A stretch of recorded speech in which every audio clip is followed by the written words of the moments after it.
I was standing on the porch, holding an old photo album against my chest. The door slammed shut right in my face. "You don't live here anymore, got it?" My son barked loud enough for the whole street to hear. The sound of the new lock clicking cut deeper than his words.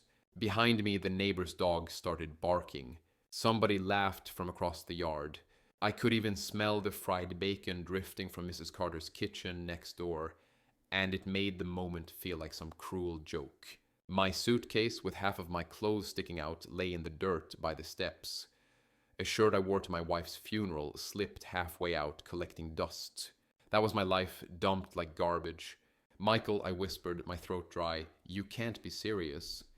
He leaned closer, ice cold, and said it slow so I wouldn't miss a word. "Dead serious. This house, it's mine now, and you're nothing." I heard the squeak of the screen door from the neighbor's porch. Old Mr. Henderson was standing there shaking his head, like he wanted to say something but didn't dare. I felt every pair of eyes on me, watching, judging, maybe even enjoying it. I built that house with my own hands, brick by brick, back when my wife was alive. We planted the oak tree in the front yard together. Now, my own son was throwing me out like I was a stranger, and I'll tell you this, when your own blood treats you like trash, that's the kind of pain you never forget. Before we continue, tell me in the comments what you would do if your own child turned against you like this. And don't forget to subscribe, because the way this story ends, trust me, it's something you'll want to see. I remember that morning, the smell of burnt coffee filled the kitchen. I had left the pot on too long again. I grabbed my old cup, the one with a crack on the handle. My hand shook a little, and hot coffee splashed on the counter. "Damn it," I muttered, reaching for a rag. From the hallway, I heard heavy steps. My son's voice cut through. "You see, you can't even hold a damn cup. You don't belong here anymore." I froze, my own son talking to me like I was a stranger. The rag slipped from my hand and hit the floor. The fridge hummed loudly, the clock ticked, and suddenly the whole kitchen felt too small. "Michael," I said quietly, it was just an accident." He rolled his eyes, grabbing his jacket. "Accident? You've been nothing but accidents lately. You're turning this place into a mess." I wanted to argue, but my throat closed up. Instead, I picked up the rag, wiped the counter clean, and set the cup down carefully like I was scared of breaking my own house. Michael slammed the door behind him. The walls shook for a moment. The smell of burnt coffee lingered. I stood there alone, looking at the crack in my cup, and wondered if that's how he saw me now, broken, useless, ready to be thrown away. The kitchen smelled like bacon and burnt toast. The TV in the living room was buzzing with the morning news. Some anchor talking about gas prices.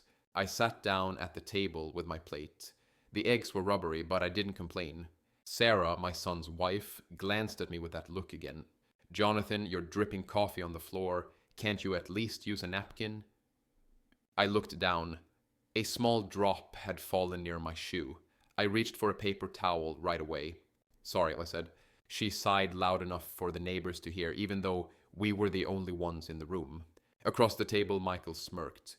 "See what I mean?" he said to her, not even to me. "This place is turning into a nursing home." My chest tightened. I set the mug down carefully, as might... "I still pay the bills here," I reminded him, my voice shaking but steady enough. "The mortgage, the electricity..." Michael slammed his fork on the plate. "Not for long. This place will be mine soon enough." The TV went silent for a second, like it was listening.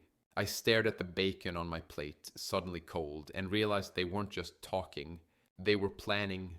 The sun was sharp that afternoon, cutting across the porch like a blade. I sat on the old wooden step, rubbing my wrist. The skin was purple where I'd banged it, carrying a box out of the garage. "Jonathan," a voice called. I looked up and saw Henry, my neighbor, standing by the fence. He had a rake in one hand, sweat dripping down his forehead. "You all right there, buddy?" he asked, nodding toward my wrist. I pulled my sleeve down. "Just clumsy today." Henry leaned on the rake, frowning. "Mike giving you a hard time again?" I didn't answer. My mouth opened, then closed. What was I supposed to say? That my own son treated me like a burden? That I felt like a guest in the house I built? Before I could speak, the screen door creaked open behind me. Sarah's voice sliced through the air. "Jonathan, dinner's only for family. Don't be late." Henry's eyes narrowed. I forced a smile, pretending I didn't hear the edge in her voice. But Henry heard it. Everybody did. The neighbor's dog barked from the other yard, like it was echoing the humiliation. I nodded at Henry, stood up slow, and went inside. Every step up the porch felt heavier than the last. The table was set, but it didn't feel like family dinner. The smell of roasted chicken mixed with garlic bread filled the room, yet my stomach was tight.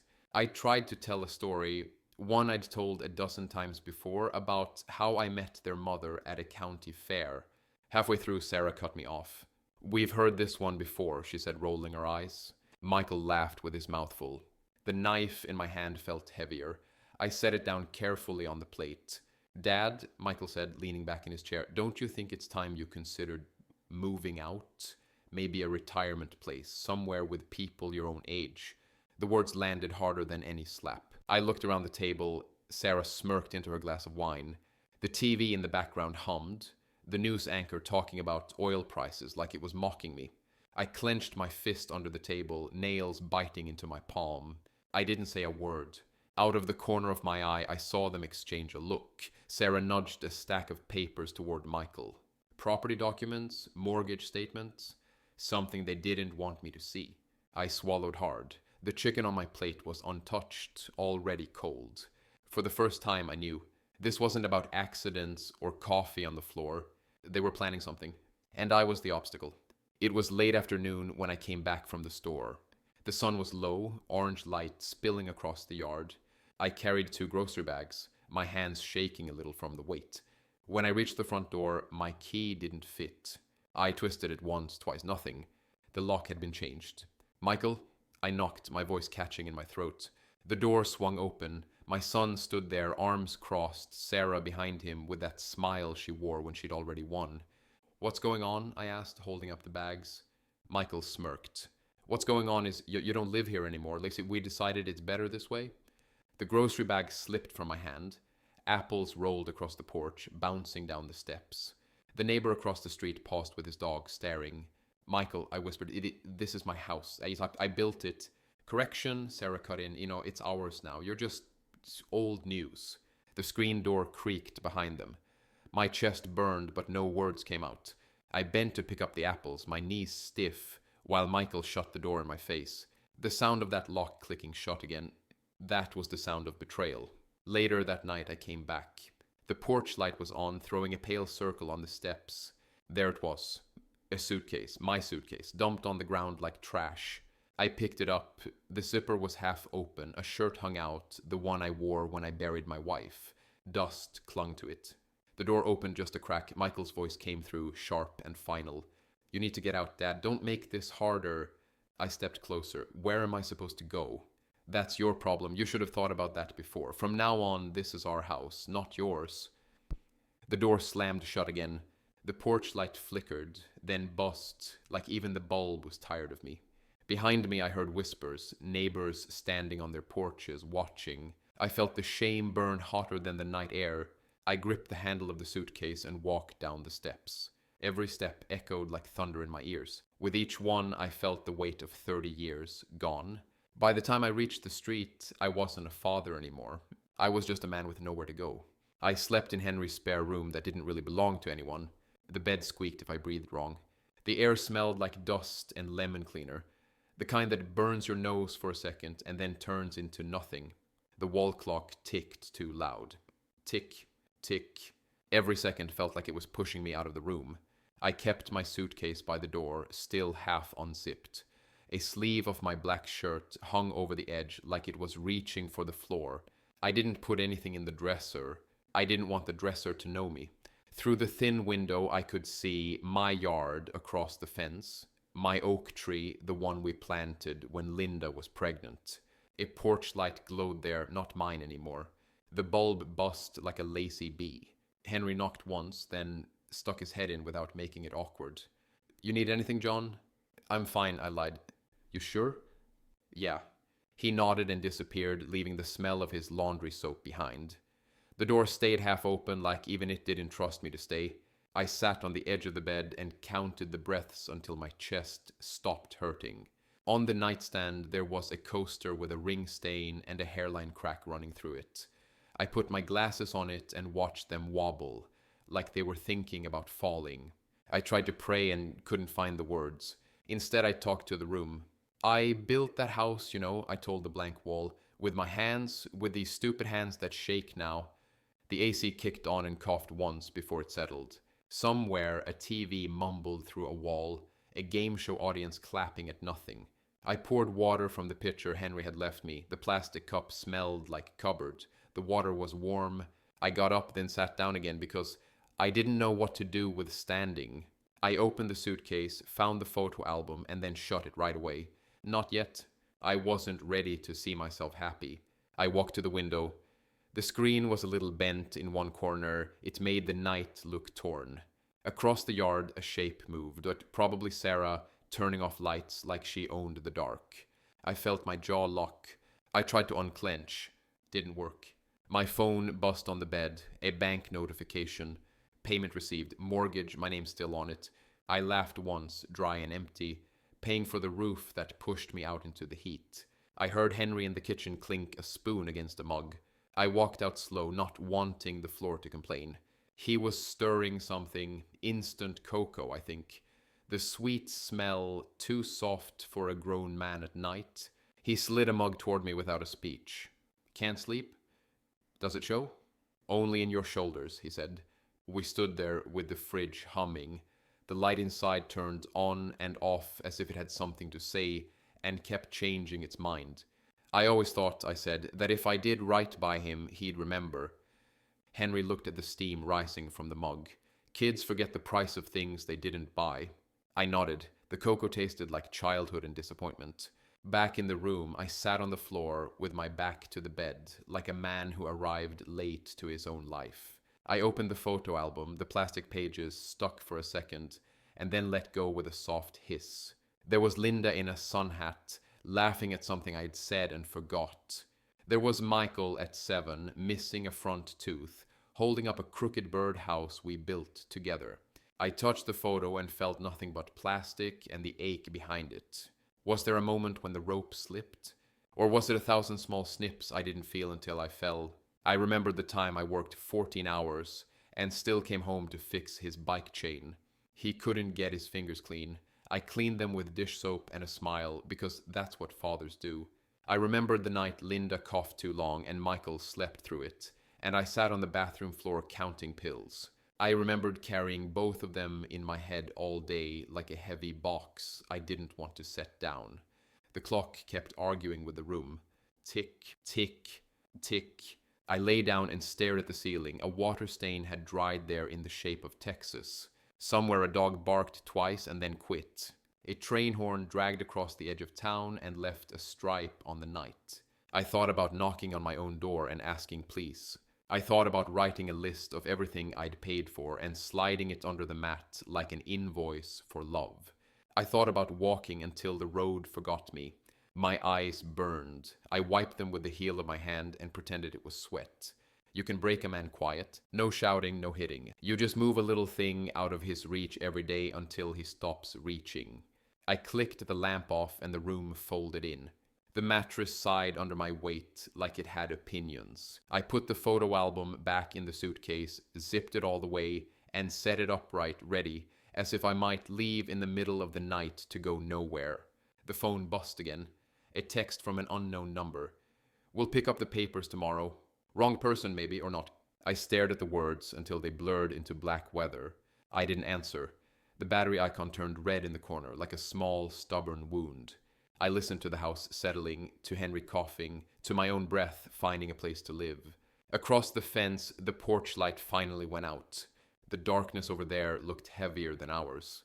I closed my eyes and waited for sleep to choose me. It didn't. But after a while, the hurt loosened its grip just enough for me to float a little above it, like a leaf over a drain, circling but not yet gone. I told myself I'd figure it out tomorrow. Then I told myself nothing. Silence did the rest. The next morning I ironed my shirt like it mattered.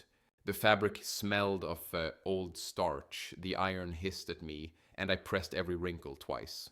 If I looked neat enough, maybe my son would see me as a man again, not just an old body in the way.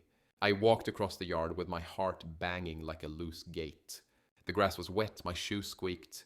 I stood at the door I once unlocked without thinking. I knocked once, twice. The sound echoed flat against the wood. The door opened a crack. Sarah's face appeared, eyebrows arched like I was a delivery man. "What?" she said. "I need to talk to Michael," I answered. My voice came out softer than I wanted. She rolled her eyes and called back into the house. "Mike, the old man's here again." Then she left the door hanging, open just enough for the neighbors across the street to look over. And they did. I could feel their eyes pricking my back. Michael came to the door, chewing something, probably the breakfast I used to make for him. "What is it, Dad?" he asked, already bored. I took a breath. "Let's sit down, just you and me. We can figure this out. I don't want to fight. I just want..." He cut me off with a laugh. "You don't get it. There's nothing to figure out. You're done here." "Michael, please. I paid every bill, every..." "Exactly," Sarah interrupted, stepping behind him. "You paid, past tense. You're not paying anymore, are you?" I swallowed hard. "The mortgage is still in my name," I whispered. That got Michael's smile to fade for just a second. Then he leaned forward, lowering his voice so only I could hear. "You don't want to push this, Dad. Don't make me look like the bad guy. People already think you've lost it." Behind me, a voice carried from across the yard. An old man walking his dog muttered to a neighbor, "Ain't that his old man? Damn shame." They didn't even bother to lower their voices. I felt heat crawl up my neck. I looked at Michael, the boy I once held up on my shoulders to see fireworks, and all I saw was steel in his eyes. No warmth, no memory. The door slammed. This time they didn't even say goodbye.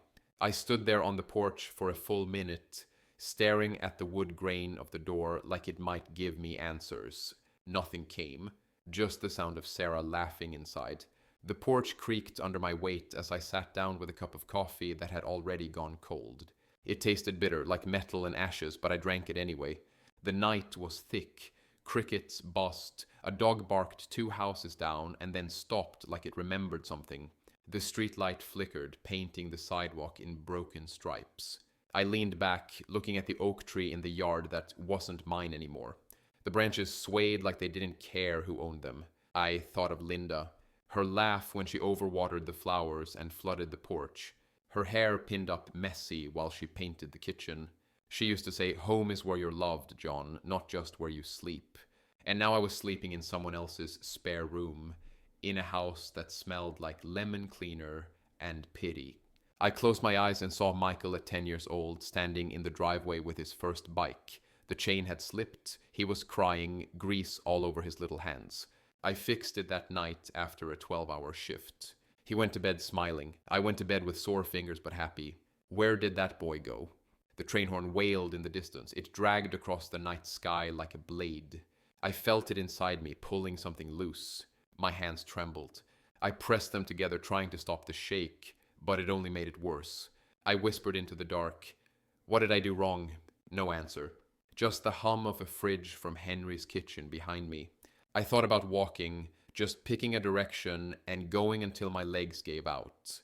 I thought about knocking on the door and begging, swallowing whatever pride I had left. I thought about never waking up. The coffee cup slipped from my hand and rolled across the porch. The handle tapped the wood like a heartbeat before it stopped. I left it there. Inside, Henry moved around, turning off lights. He didn't ask if I was okay. Maybe he knew I wasn't. Maybe he knew I didn't want to say it. The night pressed harder, thick in my lungs. I wasn't a father anymore. I wasn't a husband anymore. I wasn't even a man with a home. Just a shadow with nowhere to go. The morning air smelled like burnt toast from Henry's kitchen. He left 2 slices on the table for me, already cold. The butter congealed into pale yellow patches. I ate them anyway. My stomach didn't care. I needed to move. Sitting in that room all day felt like drowning with my eyes open. So I walked. The streets of our little town hadn't changed in 30 years. The same cracked sidewalk outside the post office. The same dented mailbox leaning like it had arthritis. A banner flapped above Main Street, faded letters welcoming people to the county fair. A fair that ended 2 weeks ago. Nobody bothered to take the banner down. I stopped at the diner. It smelled like frying oil and burnt coffee filters, exactly like it always had. The bell over the door gave its lazy jingle. I sat at the counter. The vinyl stool hissed under me. "Morning, John," said Carol, the waitress. She had been pouring coffee here since before Michael was born. Morning, I said. My voice felt smaller than usual. She poured me a cup without asking, slid it across. Rough night? I nodded. Something like that. She gave me a look that said she knew but wouldn't say. Two men sat in the booth behind me, talking louder than they needed to. Maybe they wanted the whole diner to hear. You hear about that lot out on Miller's Road? One said, his fork tapping the plate. Yeah. Word is the oil company's sniffing around. They hit a test well down in the next county, and it's gushing. If it's the same line, the other man whistled low. That land'll be worth millions. I froze. My spoon clinked against the cup. Coffee sloshed onto the saucer. Miller's Road. That was my road, my house, my land. I sat there staring at the black liquid circling in the cup. My throat closed. The first man laughed. Bet the guy sitting on that property doesn't even know what he's sitting on. They got up, tossed a few bills on the table, and left. The bell jingled again. I stayed, staring at my reflection in the coffee. I looked old, tired. But behind the wrinkles, behind the sagging eyes, I saw something I hadn't seen in weeks. Anger. I paid Carol, left a tip too big for cold toast, and walked out. The sun was high now, beating down on the pavement, but I barely felt it. My legs carried me back toward Henry's, faster than I thought they could. When I walked into his kitchen, he was fixing the radio, the kind with the antenna that always bent the wrong way. Back so soon? He asked. I didn't answer. I sat at the table, dropped my hands on the wood, and leaned forward. Henry, and did you know? He looked at me over his glasses. Know what? About the land, oil, they're saying it's worth millions. Henry set the radio down. Yeah, heard some talk? I swallowed hard. My chest felt like it was being squeezed in a vice. That's why he did it, I whispered. That's why Michael threw me out. It wasn't just the house, it was the land. Henry didn't speak right away. The silence stretched. Finally he said, some folks get blinded by dollar signs, even family. I laughed, sharp and bitter. Family, that word doesn't mean what I thought it did. I stood pacing the kitchen. The linoleum squeaked under my shoes. I built that house, I worked 2 jobs, broke my back. I gave him everything, and he saw me as a damn obstacle, just a lock to pick. I slammed my hand on the counter. A glass rattled and rolled. Henry didn't flinch. He just watched me. For the first time in days, my spine straightened. I wasn't begging anymore. I wasn't lost. I was angry. And anger had weight. I sat back down, leaned closer, dropped my voice to a whisper like it was a secret. If they think I'm gonna hand it to them, they've got another thing coming. Henry nodded once, slow. What are you going to do, John? I looked out the window. My land stretched past that oak tree, past the fence line. The same land Linda and I dreamed would be for our children. Now my own child had turned it into a weapon. My jaw tightened. I don't know yet, I said, but my hand stopped shaking. The law office smelled like paper and stale air. The waiting chairs squeaked when I sat down. A plastic plant leaned in the corner, covered in dust. A young clerk looked me over like I was lost. Can I help you, sir? She asked, her voice clipped. I need to see Mr. Reynolds, I said. She tapped her keyboard, chewing gum, slow. Do you have an appointment? No. Her eyebrows arched like that was the final answer.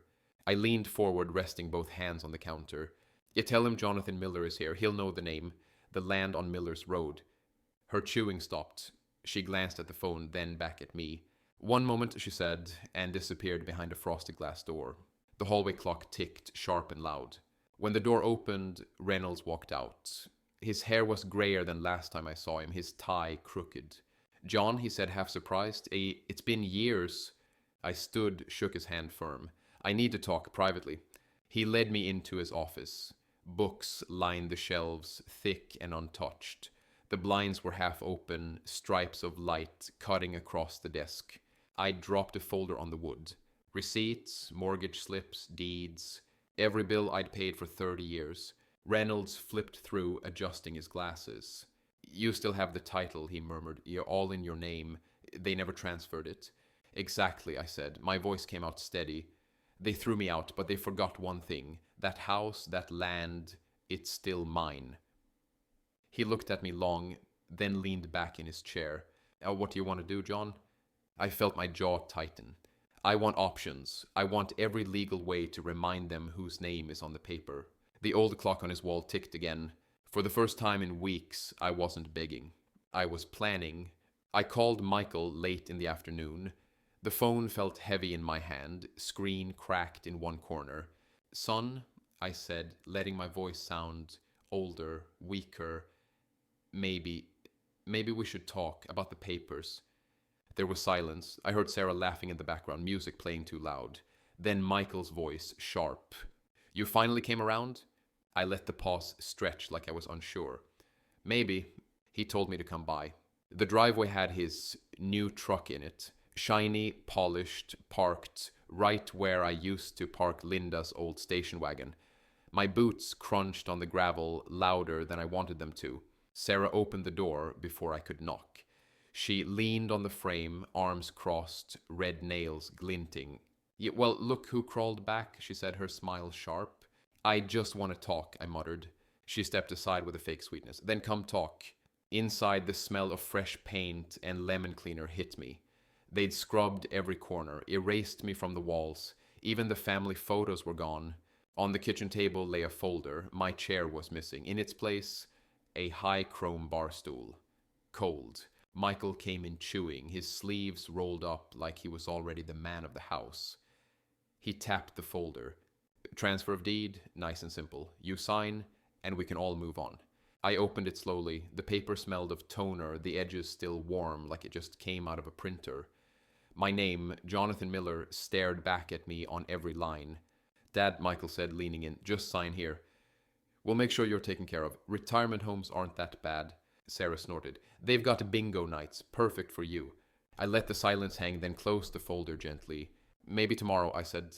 Michael's fist hit the table. The salt shaker jumped, grains spilling like white dust across the wood. Damn it, Dad, stop dragging this out. People are waiting on us. Sarah's head snapped toward him. Michael, too late. I tilted my head, feigning confusion. People waiting? He shifted his jaw tight. Sarah hissed, shut your mouth, but I'd already heard enough. I stood up slowly, chair legs scraping. Michael grabbed my sleeve, fingers tight but trembling.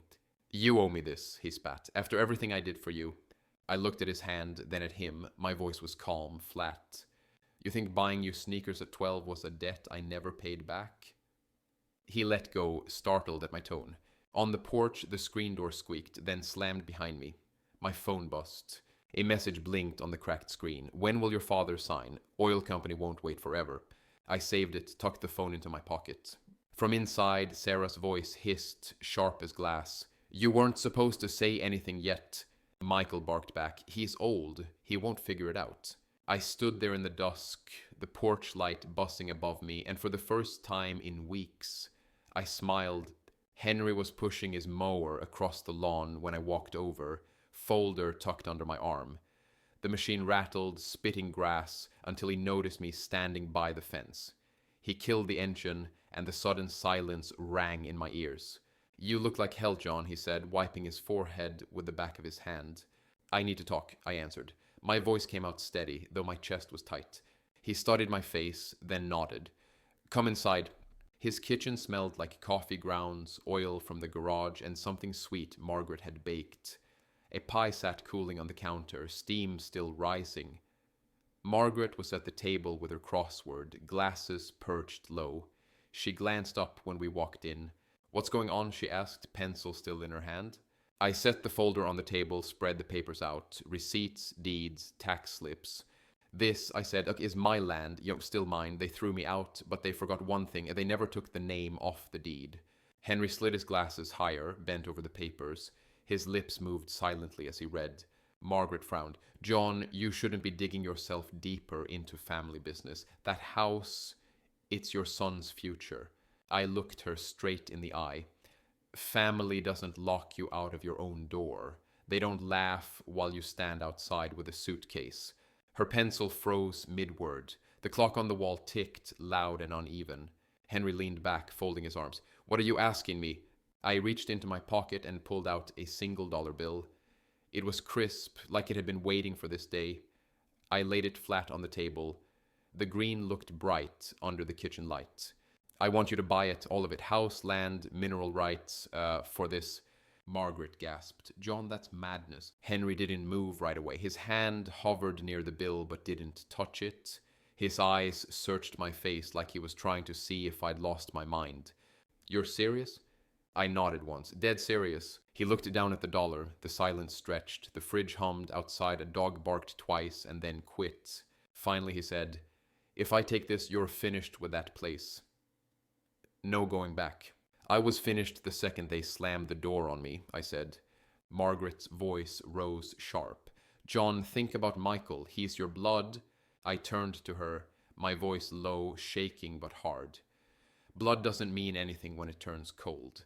That house isn't home anymore. It's a knife they twisted into me. Better it belongs to someone who doesn't spit in my face. Henry reached out and picked up the dollar. The sound of the paper crinkling was louder than thunder. All right, he said slowly, but we'll do this clean. Reynolds will draft it. Signatures, notary, everything by the book. Margaret shook her head, whispering, this isn't right. I leaned forward. Right, Margaret, they were going to dump me in a nursing home while they pocketed oil money. If there is any right left, it's here, in this room. Henry slid the dollar into his wallet. His jaw was set, his eyes harder than I'd ever seen them. Then it settled. The old clock ticked.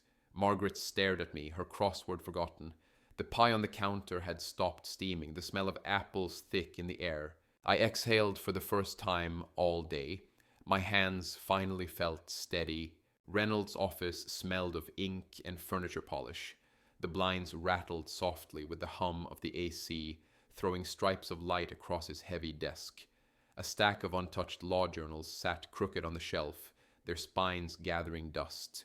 The clerk at the front desk gave me that same look as last time, half pity, half annoyance. Her gum snapped between her teeth as she slid the visitor's log toward me. Sign in, she said flat. Henry signed first, neat and steady. I scratched my name under his, the pen squeaking like it didn't want to. Reynolds opened his door, adjusting his tie. The John Henry, come in. Inside, I laid the folder on his desk. The wood was cool under my palms.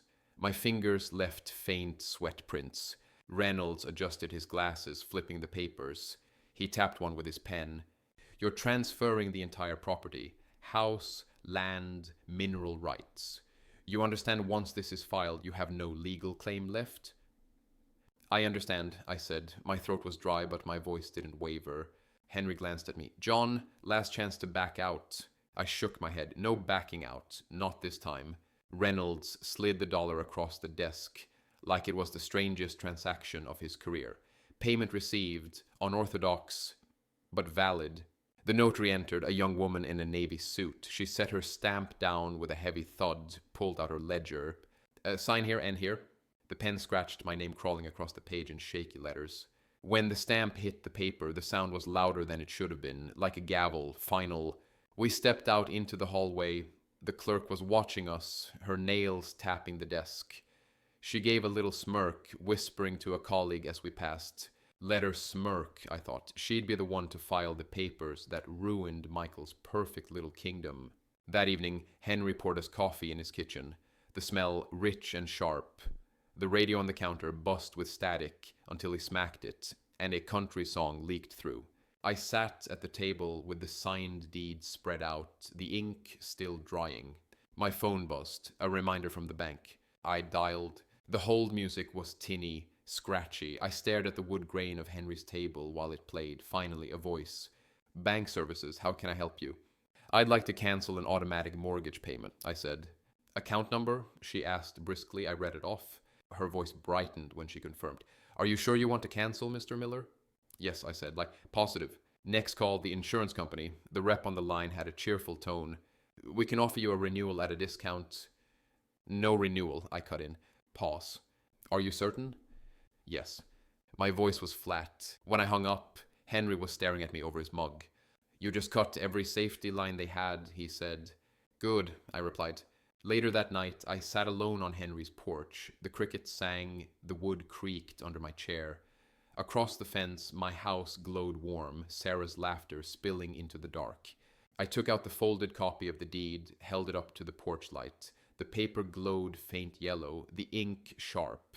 They thought I was weak. They thought they had me cornered. But now I held the match.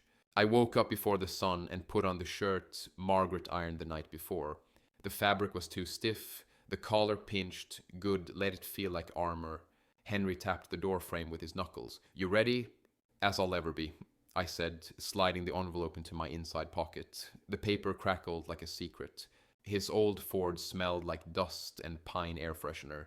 The radio spit out a country song and static. We didn't talk much.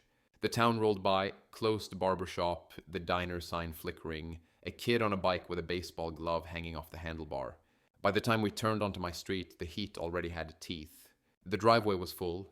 Black SUV, white Lexus, a rental sedan with a sticker still on the window. Two men in suits stood by the mailbox pretending to talk about the weather while they checked their watches every 30 seconds. Sarah saw us from the window and moved quicker than I'd ever seen her move.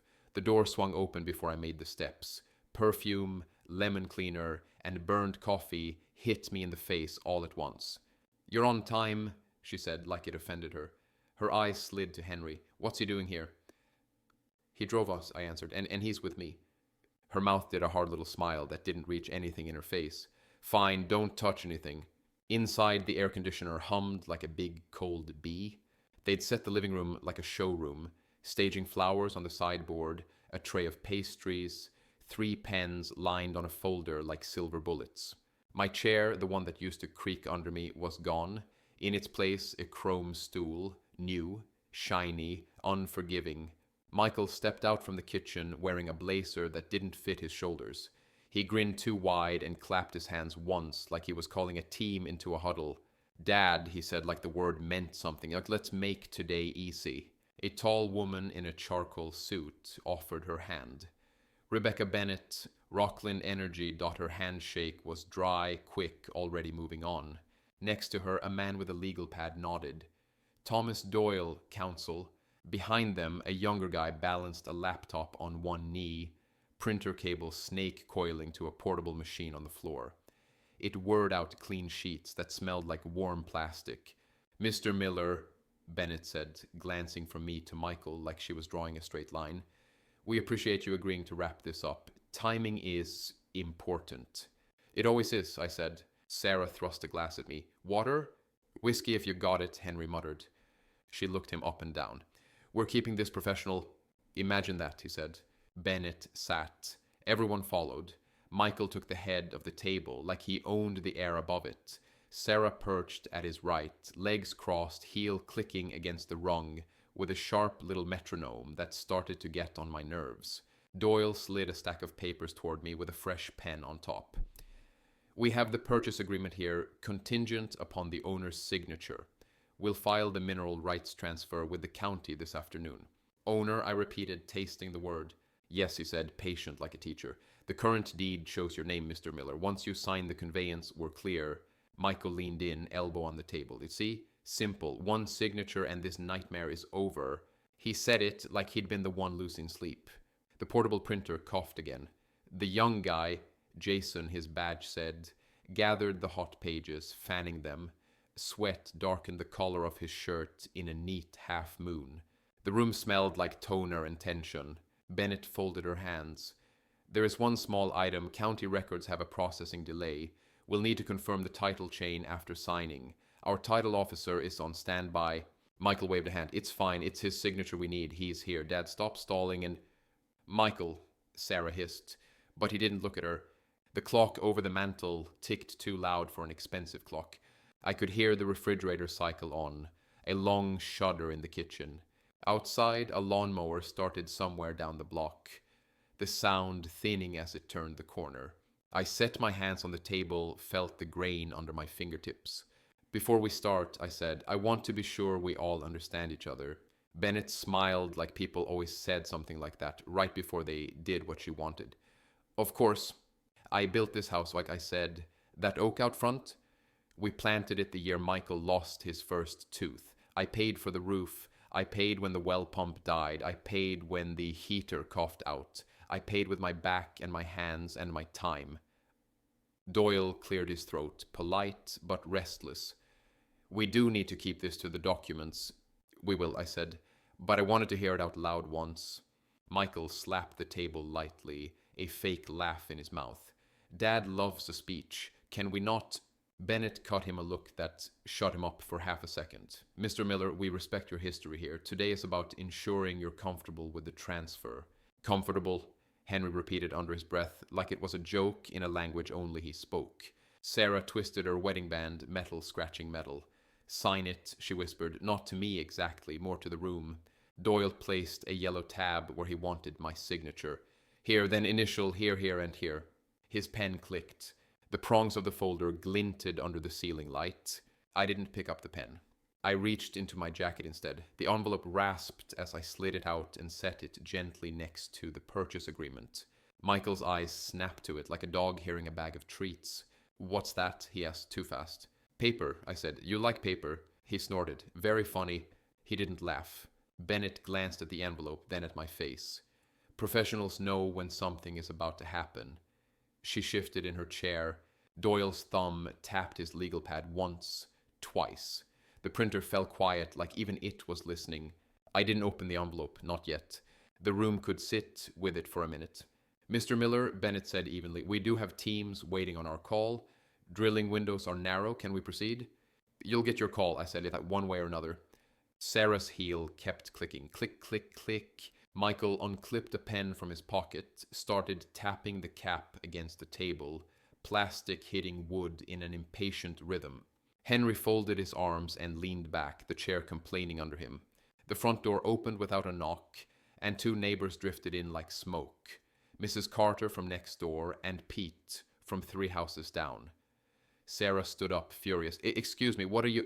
Pete held up a hand. Michael said we could come by. Big day and all. Sarah stared bullets at Michael. He avoided her eyes. It's fine, he muttered. Like, they can witness, makes it feel official.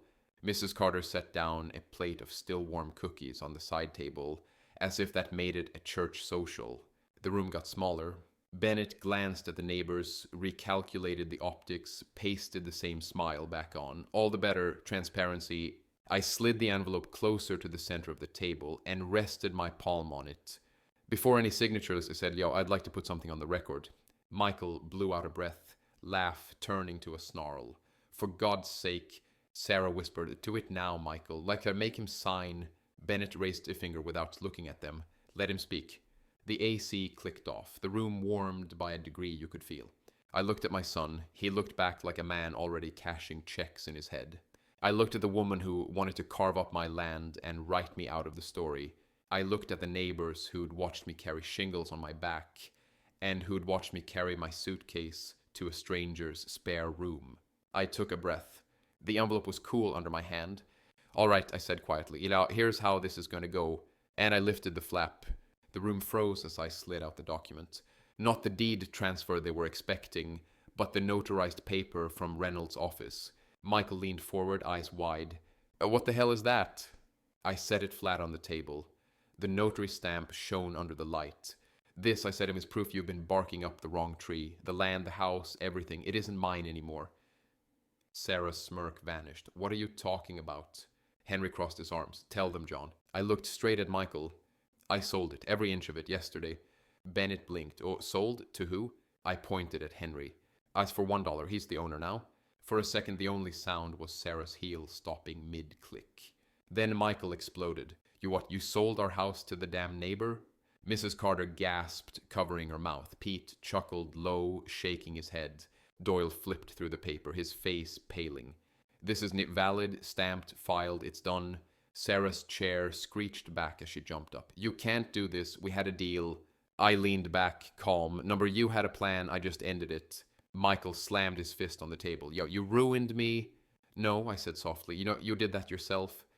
Michael's face turned the color of raw meat. He shoved the papers back at Doyle. Fix it. You're the lawyer. Fix it. Doyle held up both hands. There's nothing to fix. It's filed with the county. The title has already transferred.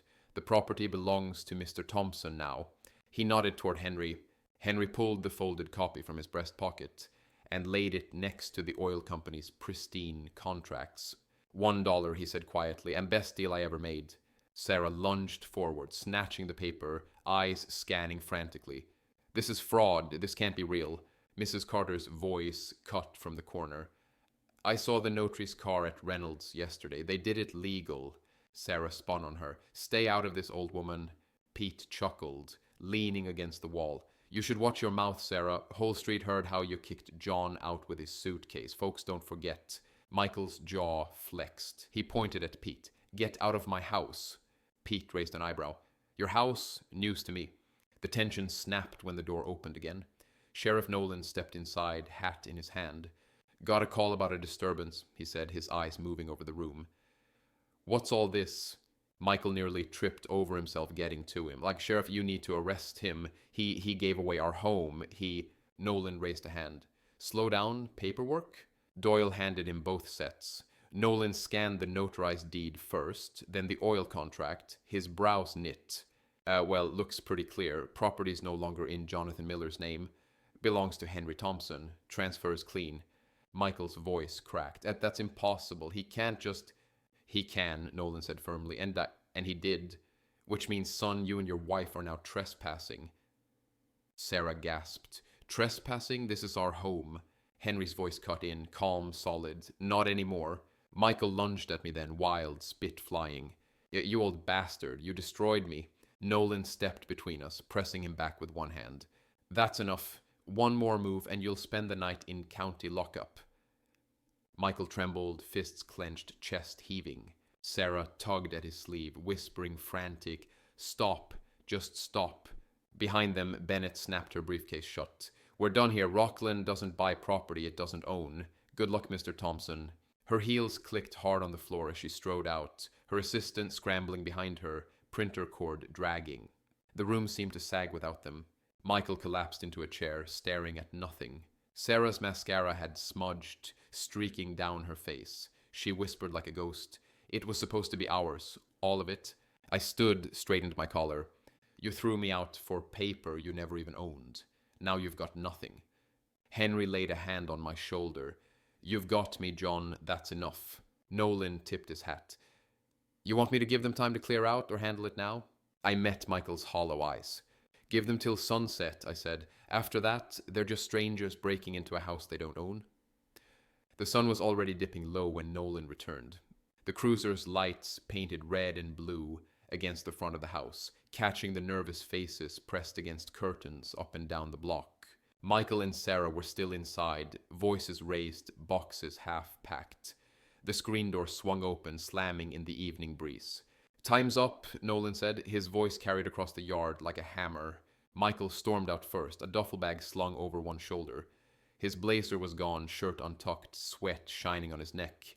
You can't do this, he shouted at me, his eyes wild. This is my house, my life. Nolan stepped closer. Not anymore, you're done here. Sarah followed. Mascara streaks dried into sharp black lines. She clutched 2 handbags and nothing else. Her heels caught on the step. She stumbled and Mrs. Carter laughed low behind her hand. Oh, you'll regret this, Sarah hissed, pointing a trembling finger at me. I didn't blink. I already regretted raising a son who thought greed was love. That regret's gone now. Michael dropped his duffel in the dust, chest heaving. You ruined everything. I took a step forward, close enough he could see the calm in my face. No, Michael. I just took back what was already mine. You ruined yourself. The neighbors whispered, some shaking their heads, some openly smirking. Pete muttered, Never thought I'd see him fall this hard. Nolan gestured toward the curb. Move along, you're trespassing. Don't make me cuff you in front of half the county. Michael's jaw worked, but the fight was gone. He picked up his duffel with a grunt, nearly knocking Sarah off balance as he shoved past. They walked down the street, shoulders slumped, eyes fixed anywhere but the neighbors' stairs. The air shifted. The house was quiet again. No perfume, no fake laughter, no lies. Just the creak of the porch and the buzz of cicadas in the trees. Henry came up beside me. You all right? I nodded slowly. Better than all right. The crowd lingered for a moment, then drifted off, their voices carrying in the warm night. I looked once more at the house, my house, then at the man who now held the deed. You keep it safe, Henry. Better in your hands than ever in his. He clapped my shoulder. You've got a room with us as long as you want. I turned back to the street. where Michael and Sarah were shrinking figures against the sunset. For the first time in years, I felt taller. The next morning, I woke up in Henry's spare room. The curtains were thin, letting in soft stripes of gold. Margaret was already in the kitchen, coffee smell drifting down the hallway, bacon hissing in the pan. For a second, I forgot where I was. I half expected to hear Michael slamming doors, Sarah shouting about bills, but all I heard was the hum of a fridge and the clink of silverware. Quiet. At breakfast, Margaret slid a plate in front of me, eggs, bacon, toast cut diagonally. "You'll eat," she said firmly. I smiled. "Yes, ma'am." Henry unfolded the newspaper, the pages crackling. On the front, a photo of a Rockland Energy truck. The headline, "Local Deal Falls Through." He chuckled. "Looks like they won't be drilling here anytime soon." I sipped my coffee, bitter and hot. Across the window, I could see my old porch, empty. No cars in the driveway, no curtains in the windows, just a house, not a home. Margaret noticed me staring. "You don't regret it?" I shook my head. "Not a bit. A house is just wood and brick. People make it home, or they break it. Michael made his choice. I made mine." She nodded slowly. "Then maybe you finally get some peace." Later that day, I walked down the street. The neighbors nodded, some even clapped me on the back. "Good for you, John," Pete said. "About time he got what was coming." I just smiled. Words weren't needed. That night, I sat on Henry's porch with a glass of sweet tea. The cicadas sang. The air smelled of cut grass. I thought about Linda, how she used to sit beside me, her hand warm on mine, watching Michael play in the yard. I wondered what she would have said now. Probably something simple. "You did right, John. You finally stood up." I took a long breath and let it out slow. For the first time in years, I wasn't carrying their weight. I realized something then. Family isn't blood. Family is who stands with you when the door slams in your face. Michael and Sarah, they chose greed. Henry and Margaret, they chose me. And that made all the difference.